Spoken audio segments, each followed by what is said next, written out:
Bonjour à tous, je m'appelle Cécile Desjardins, je suis journaliste et je suis très heureuse d'être avec vous aujourd'hui, aux côtés de Camille Georges, pour toute une série de nos interviews abécédaires. Alors, après le A de automatisation, nous arrivons tout naturellement au B de BFR. Et pour nous parler du besoin en fonds de roulement, je me tourne vers Jean-Baptiste Auzou. Bonjour Jean-Baptiste. Bonjour Cécile. Vous êtes directeur de la BU Finance chez Cégide et vous allez nous donner 5 conseils pour améliorer son BFR. Oui Cécile, 5 conseils. BFR, évidemment un sujet très sensible, surtout en ce moment, depuis quelques temps. Alors le premier conseil qu'on pourrait donner, nonobstant le sujet budgétaire de toute façon qu'il faut garder, c'est la capacité à identifier des nouveaux modèles de prévision de cash. Parce qu'on a vu notion, on ne va pas revenir sur la crise du Covid, néanmoins elle est là, ou elle a été là. Ensuite, petite crise internationale quand même. Et donc on a une modification assez rapide des modèles de prévision de cash. Et notamment, tous les modèles historiques ont explosé. On ne peut plus simplement se satisfaire des modèles historiques. Et bien évidemment, il faut identifier quel modèle on peut mettre en place pour être capable d'anticiper les éventuelles évolutions qu'il pourrait y avoir. On va même dire, même si c'est un peu antinomique, anticiper des choses totalement imprévisibles. Alors qu'est-ce qu'on doit changer ? En fait, ce qu'on doit changer principalement, c'est des méthodes de calcul nous permettant de lancer des campagnes de façon tout à fait vertueuse à l'intérieur de l'entreprise, c'est-à-dire impliquer toutes les organisations, voir à quel endroit je pourrais être modifié, c'est-à-dire par exemple sur l'approvisionnement. L'exemple d'avant avec Rian, c'était un bon exemple. Évolution du prix de la matière première, comment j'anticipe ça sur mes modèles de cash. On a également des modifications de prêts, parce que ça veut dire si on a des coûts qui se renchérissent, peut-être qu'on va avoir des sujets de covenant bancaire à respecter ou de prêts bancaires à mettre en place, et donc il faut être capable de l'identifier. Donc ça, c'est être capable d'impliquer toutes les organisations au sein de l'entreprise pour définir ces nouveaux modèles. Ensuite, deuxième conseil lié à ça qu'on pourrait associer, c'est mettre en place les bons KPI, c'est-à-dire les bons indicateurs qui nous permettent de suivre ça. Historiquement, on avait finalement peu d'indicateurs liés à la gestion du BFR ou à la gestion du cash. On a depuis quelque temps un nouvel indicateur qui s'appelle le ROS. Alors, ça veut dire quoi, ROS ? En fait, ça veut dire tout simplement, c'est le retour sur investissement du capital investi.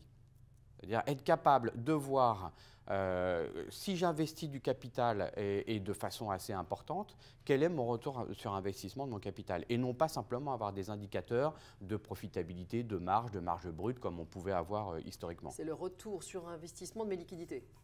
De mes liquidités ou de mon capital réellement investi, après qu'elles soient en liquidité ou pas. Alors, c'est vrai que c'est beaucoup poussé par des fonds d'investissement, évidemment, puisque quand ils investissent dans une organisation, ils mettent beaucoup d'argent dans une organisation, éventuellement pour faire de la croissance externe. Et donc, il y a un calcul qui est fait de cet argent qui est placé, qui est mis, quel retour il me procure à court, bon, on va vite sur le court, à moyen et surtout à long terme. Donc ça, c'est des éléments hyper importants. Et en fait, ces indicateurs, on sait bien que comme tout indicateur que l'on met en place dans une organisation, à partir du moment où on le met en place, il devient un point de focalisation, il devient un point d'attention, et on organise la société et la gestion ouais. Exactement autour de ce KPI. Et en fait, on va venir améliorer bien évidemment ces éléments de KPI et donc de retour sur investissement qui a un impact sur le BFR, bien sûr. Point 3. Alors, le troisième élément, c'est être capable d'avoir une cartographie.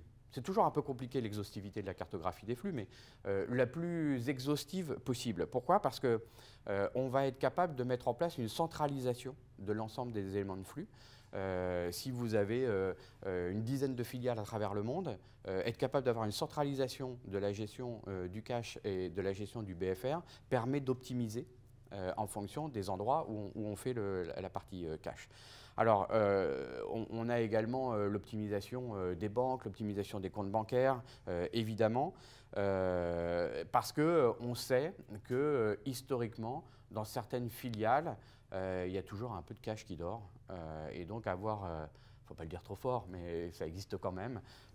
On a des filiales qui font un peu de thésaurisation, hein, quelque part, qui font un peu attention. Et ça, l'idée, c'est de remonter ce cash gisant. Exactement, au sein de la maison mère ou au sein d'un cash pooling globalement, pour avoir une vision globale et pour administrer son cash de façon globale, c'est-à-dire de récupérer le cash dormant chez certaines entités, ni plus ni moins, hein, et de le mettre ailleurs sur les entités qui en ont besoin, évidemment.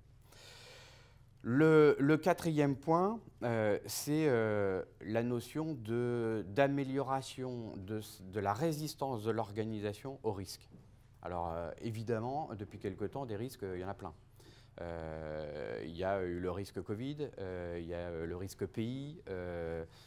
Donc, à travers le risque pays, il y a le risque monnaie, bien évidemment. Et donc, c'est être capable de prévoir toute la notion de financement de l'organisation en ayant anticipé ces risques-là.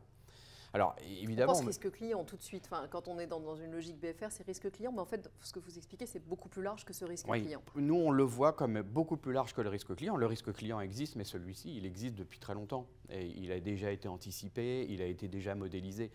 En fait, nous, on dit toujours, c'est prévoir l'imprévisible. C'est difficile, mais c'est être capable de modéliser les différents éléments et d'identifier les risques qu'on pourrait avoir. Exemple, j'ai une entité importante dans un pays de l'Est, par exemple, qu'on ne citera pas. Comment je suis capable de modéliser ça? Est-ce que je suis capable d'anticiper l'impact que ça va avoir? Et on le voit bien aujourd'hui quand certains grands groupes français annoncent quelques semaines après un retrait d'un pays, c'est parce que ça ne se fait pas en un claquement de doigts. C'est-à-dire qu'il faut être capable de l'anticiper, il faut être capable de voir l'impact que ça va avoir, de redéployer éventuellement sa force. Et l'impact, il peut être très, très concret, hein, c'est-à-dire quand on a des entreprises sous covenant bancaire, c'est-à-dire sous pool bancaire qui prêtent de l'argent avec des échéances à faire, est-ce qu'on est capable de passer le covenant bancaire ou pas? C'est-à-dire quand on a une échéance à fin mars, est-ce qu'on est capable de passer l'échéance à fin mars? Ça implique un sacré suivi de son BFR et de sa trésorerie pour voir quels sont les impacts tout de suite. Hein. Exactement. Alors ça implique un élément important qui est, jusqu'à maintenant, on faisait plutôt des modèles budgétaires.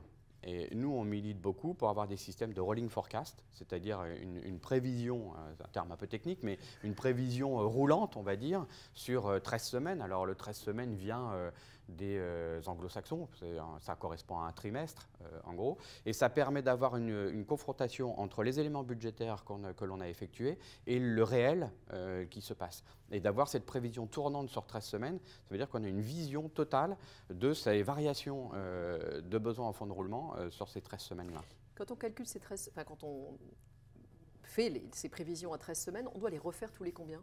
En fait, c'est en permanence en train de C'est en permanence. En fait, voilà, le principe du rolling forecast, c'est que je le refais en permanence. On n'est plus dans l'exercice budgétaire où je refais ma prévision de BFR ou ma prévision de besoin en cash tous les trimestres ou tous les semestres. On est vraiment dans quelque chose de glissant qui nous permet d'avoir une vue complète sur 13 semaines et de voir à quel moment on va avoir besoin de mettre en place des financements, les rapatriements de gisements de certaines filiales dormantes, etc. Donc voilà, on a cette optimisation qui est là et qui est hyper importante.